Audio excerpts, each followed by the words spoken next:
Hi everyone, thanks for clicking on my video to watch me. There are two things I want to say offhand is that this is an NSFW video. It's not suitable for work. It's suitable if you're 18 and over. I'm going to cover the topic of circumcision. So I might say some things that are grotesque. Please be aware, and I might say some things that will shock you, and so please be aware and take a deep breath with me. Please listen to the entirety of my story. In case you don't like it, please don't listen to my story. And I support fully comments and the opposing viewpoints.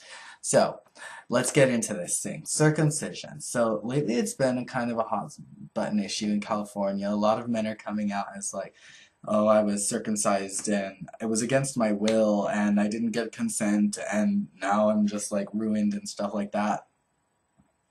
Well, so let's talk about what is circumcision, and to answer this question, I have brought in a guest speaker. Let's get into this. What is circumcision? This is a mold of a circumcised porn star's penis. And so usually there's a foreskin. When boys are born, there's a foreskin. Every boy has foreskin. And usually there's a foreskin that covers about that much of the penis. So right here, there's usually a foreskin. It's just, it molds right into it. It's not like some gigantic, ball of skin or something. It's just, the skin that's on there, it would just be covered. So that's what circumcision is. I mean, no, that's what foreskin is. What circumcision is when this part is removed. And people say, oh, it's just a little snip. The people will say, how can you be angry at the doctor who did it? How can you be angry at your parents? Get on with your life. It was just a little snip. Get over it. It's really not a little snip. It's done with a blunt object. It's done with whatever razor blade the doctor might have on hand. A lot of hospitals do it the old-fashioned way, which is just like ripping the skin apart just like a banana. You rip the skin off the head of the penis where it's sutured onto the head of the penis, and you would rip the skin off, stretch it really far, and cut it with whatever you can find on hand. And so that's what it is.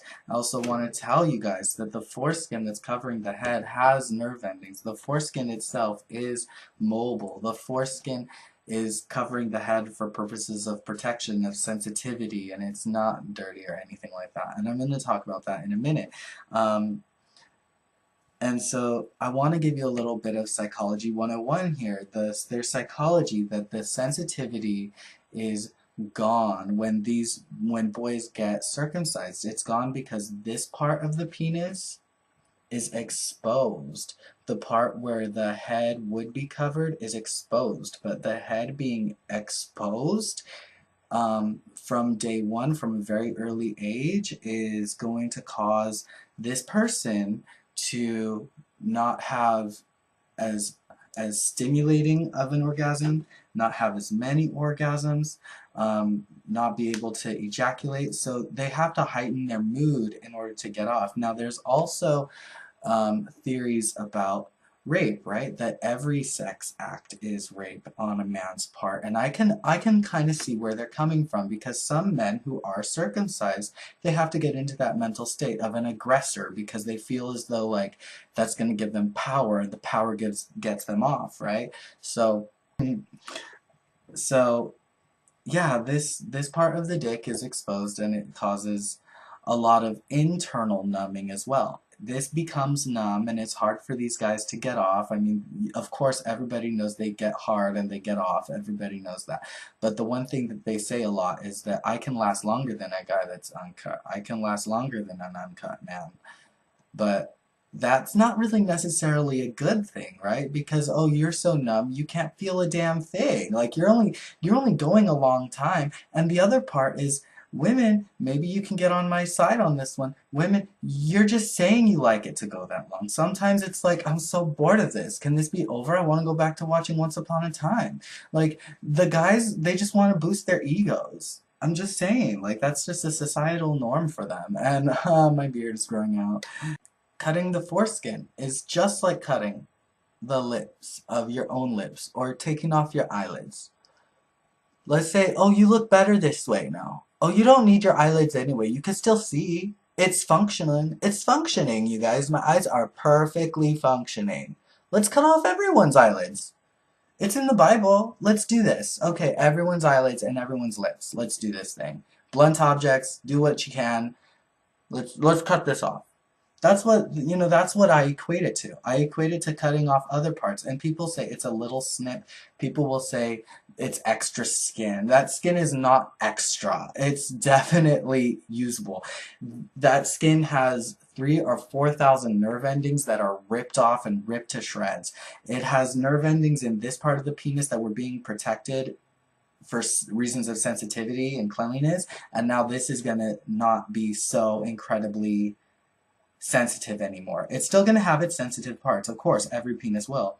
But do you understand where I'm going with that?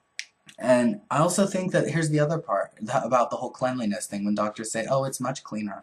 I think that's just, parents will go along with that because they might be a little bit lazy. I think that it's not much cleaner. I think that it's the same. And I'm an experienced white gay man, and so I feel as though I've experienced enough to know like it's the same. Okay, so here's back to my diagram. Here's a uncut penis. Okay, you wash your hands, right, like this. You wash your hands. Oh yeah, I'm washing my hands. You wash an uncut penis the same way. The foreskin is mobile. You wash it. You put soap and water on it. It's not sensitive to soap and water. You wash it just like you're gonna wash your hands. It's no different. And the myth out there is that, oh dang it, man, oh I have to wash under there, like I have to really dig. Well, that's a huge myth. There's nothing hiding under there. You pull it back, expose it. I mean, that's really taking it way too dramatically, but you pull it back and expose it, and then you wash it, and then you just let it be again. And you don't even have to pull it back. Like I said, it's mobile if you just wash it like this and rinse it like that. It's just like washing a normal penis. You don't do anything more for a normal penis that you would do for an uncircumcised penis. You don't have to. I think that's parents being lazy. I think that's the part where they're not going to question it because it's a doctor. You don't question a doctor. They're going to know everything. But I always want to tell you guys, question, question, question. So this guy was telling me, like, it must be really nice to be able to jerk off and just, like, without lube, without spit, just go at it. And sure, yes, some men are lucky enough to do that. But, I mean, like, lube is wonderful. Lube is good if you're uncut or cut. See, that's the thing, is that there's so many myths out there. You could still use lube. You don't have to use lube. Uncut or cut. You don't have to care about lube. You just spit. You don't spit. Either way. I've seen guys do it both ways. I've seen them with and without do it with and without lube. With and without foreskin, doing it with and without lube. I've seen them both. I've seen it go both ways.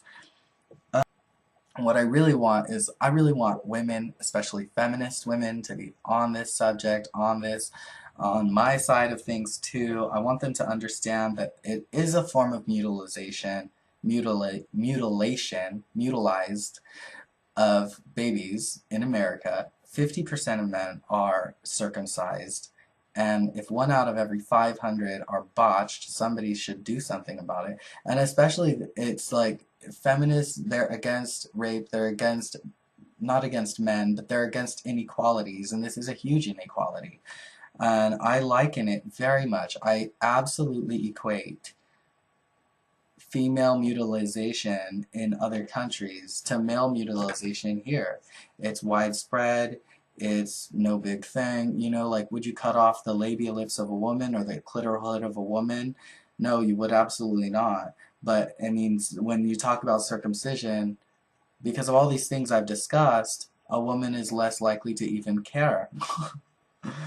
But we need women on our side because they're the mothers. They're basically in charge. They're saying who goes what and who does what with their baby. Like, we need you guys to be on our side. It's very important. And I actually think that if women would start considering circumcision to be mutilation, then I think that men would stop considering it to be unclean. I think that the world would stop considering it to be unclean because it's not, if you're just shrugging it off, it's not mutilization, it's just a snip.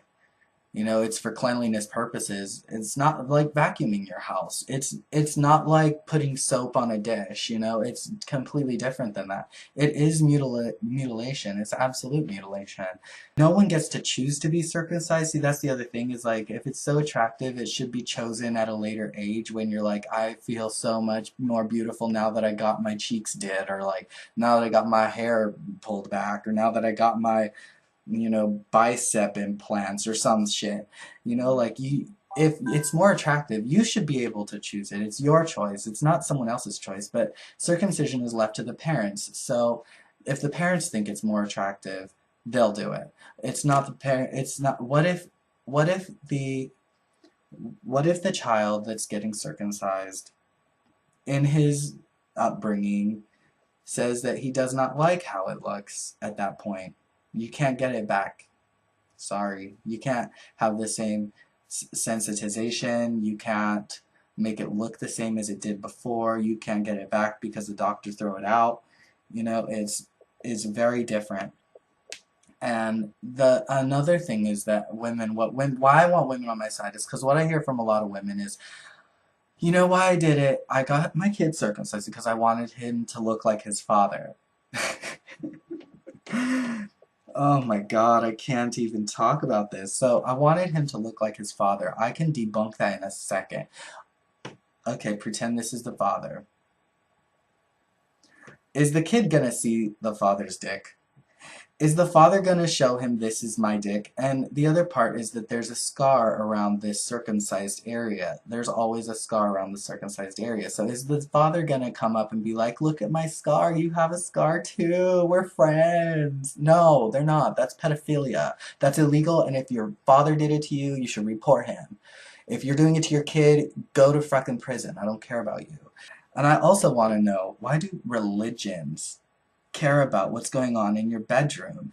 You know, like a lot of religions perform circumcision. A lot of religions say don't masturbate. And I do believe that the reason why they're doing so many circumcisions and why a lot of doctors are ordained ministers, not only to, you know, pass on the dead to the next world, but also because I think that they have a religious invested interest in what they're doing to the kids. They're making them not masturbate anymore, and I think that's wrong of them to do. And I think that just because the Bible says don't masturbate, that doesn't mean they should infiltrate the system and take advantage at a young age. I think they're taking advantage of people. If religions don't want you to masturbate, they could just guilt you. Catholic guilt is alive and well. They, you know, people are living great lives because they're guilty about stuff. And there are enough people robbed of their full potential due to guilt. So you don't really have to circumcise people to make them stop masturbating. And here's the other thing. People will masturbate anyway. They'll do it anyway. And I fully support that movement. Let's put Dingo away now. Bye, Dingo. Bye-bye. Bye-bye.